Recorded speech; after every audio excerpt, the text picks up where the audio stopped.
This is the story of a man named Stanley. Stanley worked for a company in a big building where he was employee number 427. Employee number 427's job was simple. He sat at his desk in room 427 and he pushed buttons on a keyboard. Orders came to him through a monitor next to his desk, telling him what buttons to push, how long to push them, and in what order. This is what employee 427 did every day of every month of every year. And although others might have considered it soul-rending, Stanley relished every moment that the orders came in, as though he had been made exactly for this job. And Stanley was happy.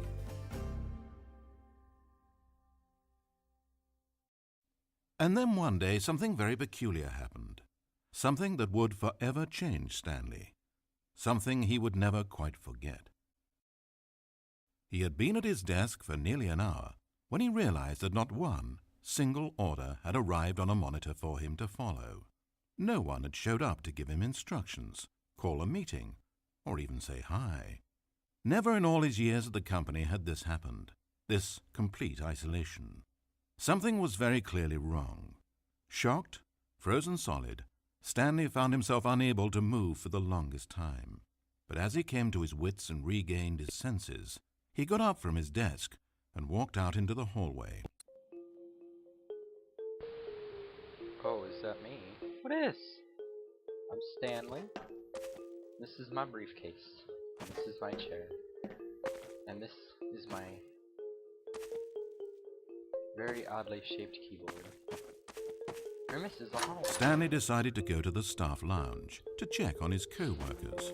He never functioned well by himself and constantly needed support and guidance from others, so the thought of total solitude was terrifying to him.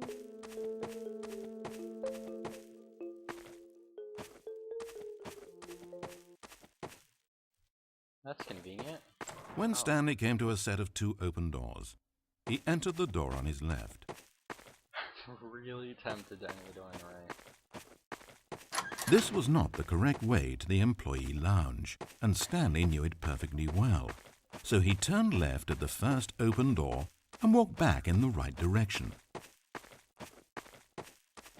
Stanley was so bad at following directions, it's incredible he wasn't fired years ago. Maybe this is why everyone had left. No one wanted to be around someone as bad at listening as him. And since he was walking into the middle of nowhere and thus ruining the entire story, Stanley decided that he would punish himself. So when he came to the elevator and the doors opened, he stepped inside and pushed the button to go up.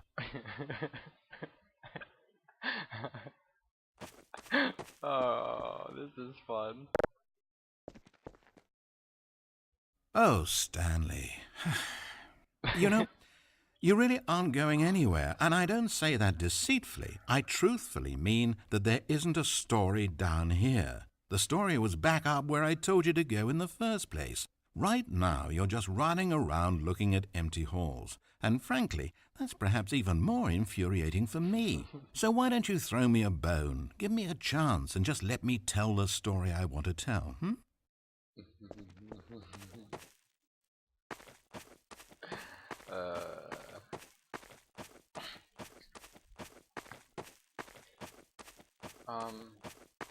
Oh.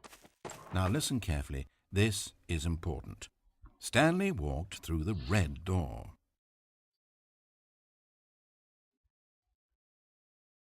Yeah. Aha, perhaps you misunderstood. Stanley walked through the red door.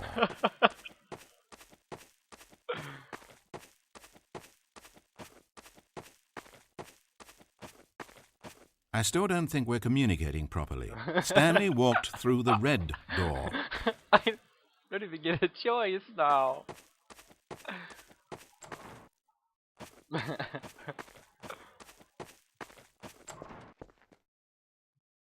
Good, good.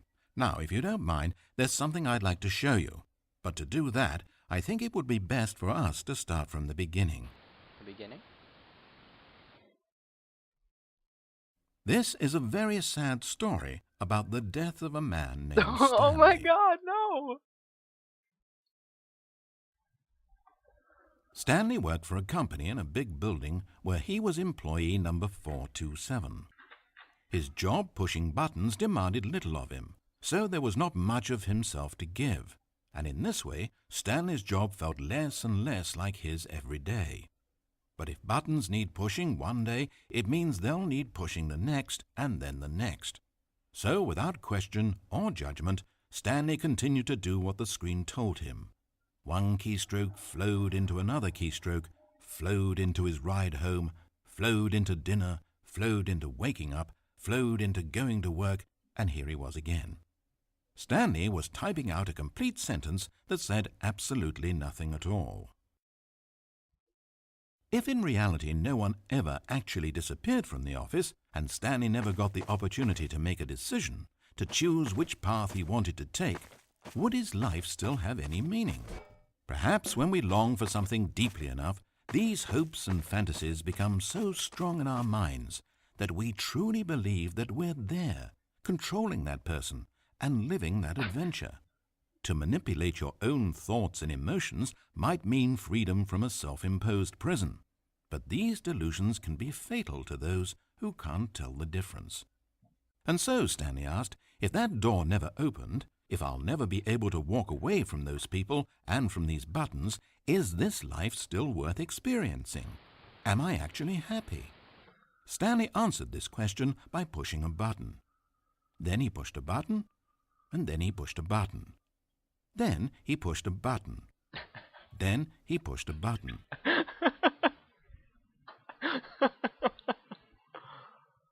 Is that it? When Stanley came to a set of 2 open doors, he entered the door on his left.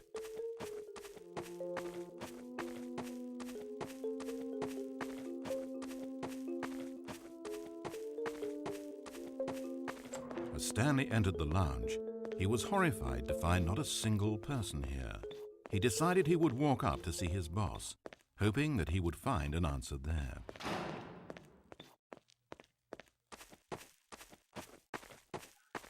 There's nobody here. Coming to a staircase, Stanley walked upstairs to his boss's office. I really want to walk downstairs, though. But Stanley just couldn't do it. He considered the possibility of facing his boss, of admitting that he had left his post during work hours. He might be fired for that. And in such a competitive economy, was it really worth taking that risk? All because he believed everyone had disappeared? His boss would think he was crazy. And then something occurred to Stanley. Maybe, he thought to himself, maybe I am crazy. Everyone I know simply vanishing out of the blue, there's almost no other explanation for it. And a nagging fear began to creep up in his mind. Questions that had been there all along. He just hadn't put his finger on them yet. For example, why couldn't he see his feet when he looked down? Oh my God! Why did doors close automatically behind him wherever he went? That's a good point. And for that matter, these rooms were starting to look pretty familiar. Was he just walking around in circles? Where am I, he thought. And the more he found himself unable to answer these questions, the more questions continued to arise, until he came to the issue that had been slowly boiling until he could ignore it no longer. Why is there a voice in my head dictating everything that I'm doing and thinking? Suddenly, every door slammed shut. "No!" Stanley screamed. "I need to get out of here. I need to know that there's something out there. I need to know it's not just all in my head." And he screamed and clutched at his skull as the voice grew harsher and the music in the background rose higher and higher. And then, moments before collapsing to the ground, Stanley clenched his fists and screamed to anyone who might be listening, "I'm not real! I'm not real! Don't believe any of it! None of it's real!" And then everything went black.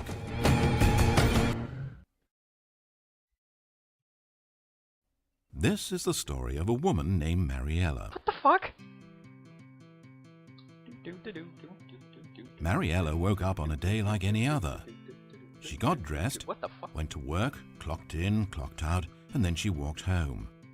But her walk on this day was interrupted by the body of a man who had stumbled through town talking and screaming to himself, and then collapsed dead on the sidewalk. Moments after seeing him, she would turn, run to the nearest police station, and call for an ambulance.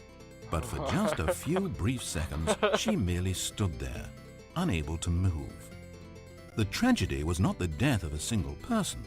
It was that she would never know this man's story, never hear in his own words what had happened to him, or what he believed had happened to him. For to know these things would be to exist inside the head of the man himself. So all she could do was observe from a distance and pity him.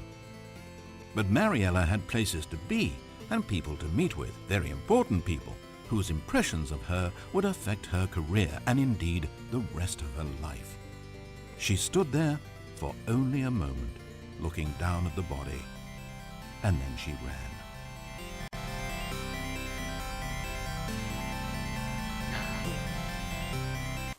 Coming to a staircase, Stanley walked upstairs to his boss's office.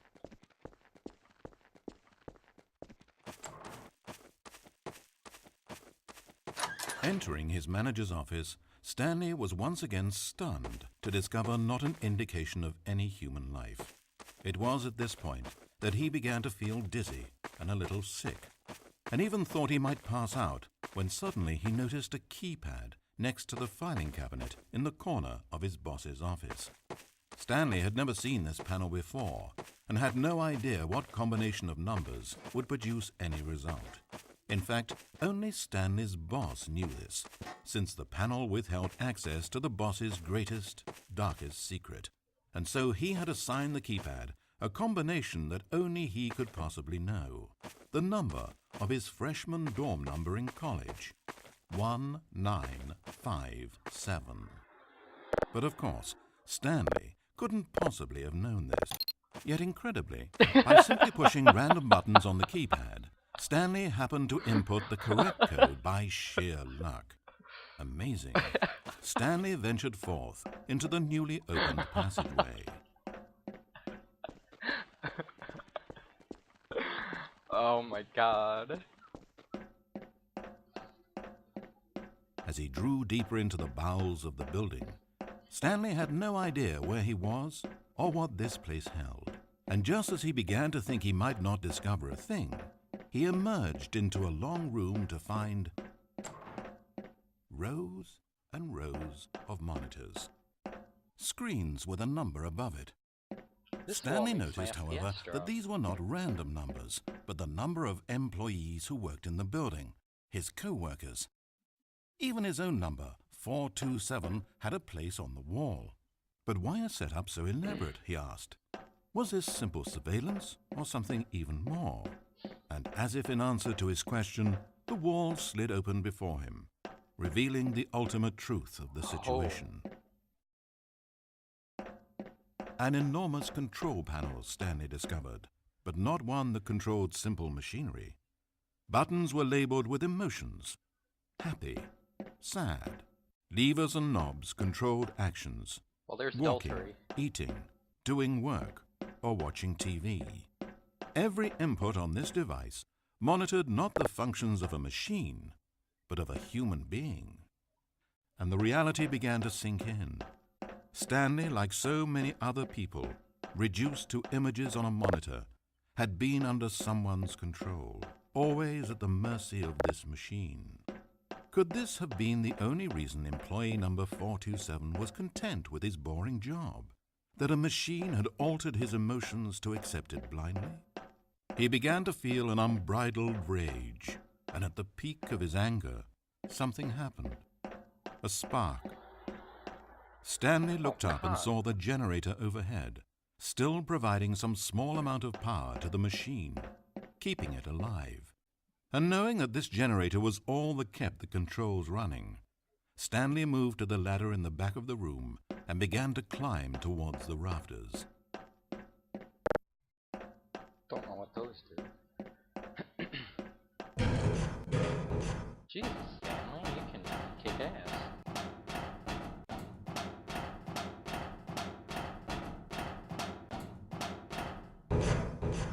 The higher Stanley climbed, the closer he felt to freedom.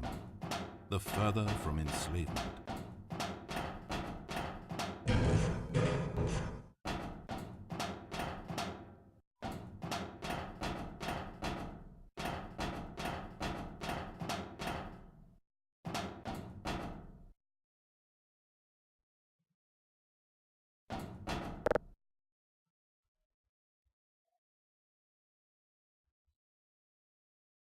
Turn that motherfucker off. Uh-oh. Blackness, power gone, Oh. all alone. And then...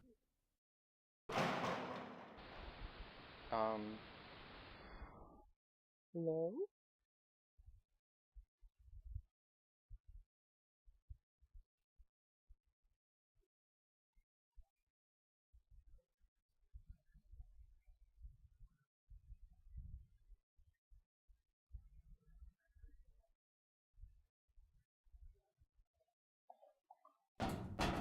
Wait.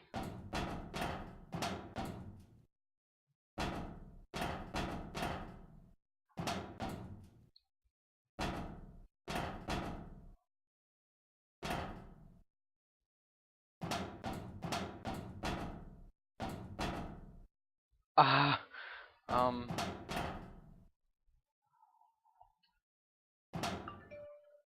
thank you, phone, for always being in all of my videos. How do I get... What the hell? As he stepped through the door into the fresh outside air, a feeling of liberation rushed through Stanley's body. He had seen power, he had seen enslavement, and he had destroyed it. The underling was in control now. He had found his leading role. Stanley never discovered why everyone had gone missing, nor how and when he had come under the machine's control. But it didn't upset him terribly, because he knew that this was how things were meant to happen. All he felt was a delight unlike any he had ever known before. Never again would he follow someone else's orders without question. Never again would anyone tell Stanley where to go, what to do, or how to feel. No more bosses, no more instructions on a screen. Stanley decides for himself now. And he stepped out into the world, and he felt the cool breeze upon his skin, and Stanley was happy.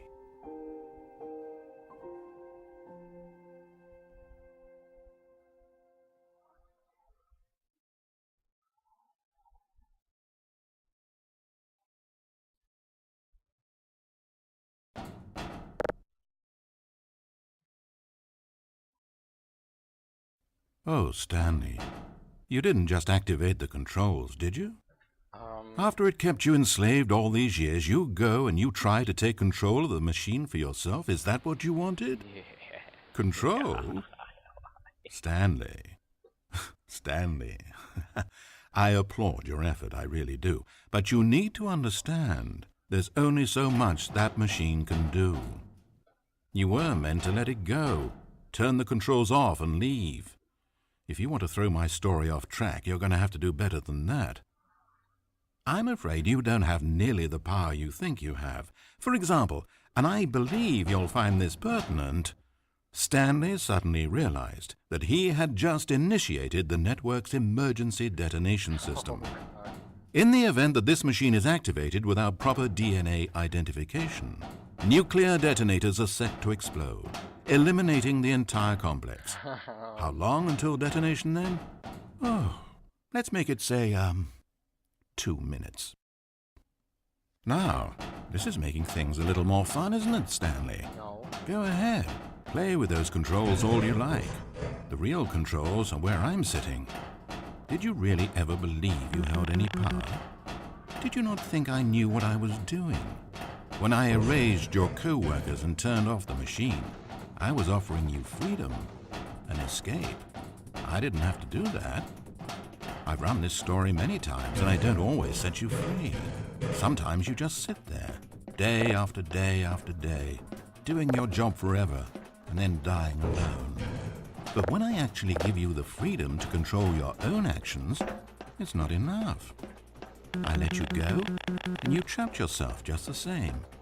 You just weren't made to handle this sort of responsibility, I'm afraid. But you know what you were made for? Pushing buttons. You get it now? Oh, I'm enjoying this. Tell you what, I'll throw some extra time on the clock just because I'm having so much fun. There we go. You see, I want to watch you for every long second you try to puzzle this out. After all, it should make sense, right? The timer, the nuclear detonation, the mysterious facility, it's all here. This is a video game. Except for one thing there, hero. You've got no weapon, no vehicle. You don't even know where you're going. When you saw that timer, you just instinctively started trying to find an exit, didn't you? In fact, I bet you're still looking for a way out. I bet you're clicking on everything in this room, trying to open doors or vents or something and solve the puzzle. As though this game has a solution, as though it can be won. That timer is not a catalyst to keep things moving along. It's just seconds ticking away to your death. This is not a challenge. It's a tragedy. It's the moment when the hero realizes that despite his best efforts, he is powerless to his environment. And then he lets go. He surrenders. And he dies. 30 seconds, Stanley. 30 seconds. Until a boom, and then nothing. No ending to this story, just you dying. I suppose you could have gotten an actual ending if you played along, but that just wouldn't have been your style, would it? Instead, you'll perish knowing that the only choice you made here was to turn on that machine and to start this timer. But you won't be alone, because I'm not going anywhere. I'll be here to watch every second of your inevitable life from the time we fade in until the moment I say, happily ever after.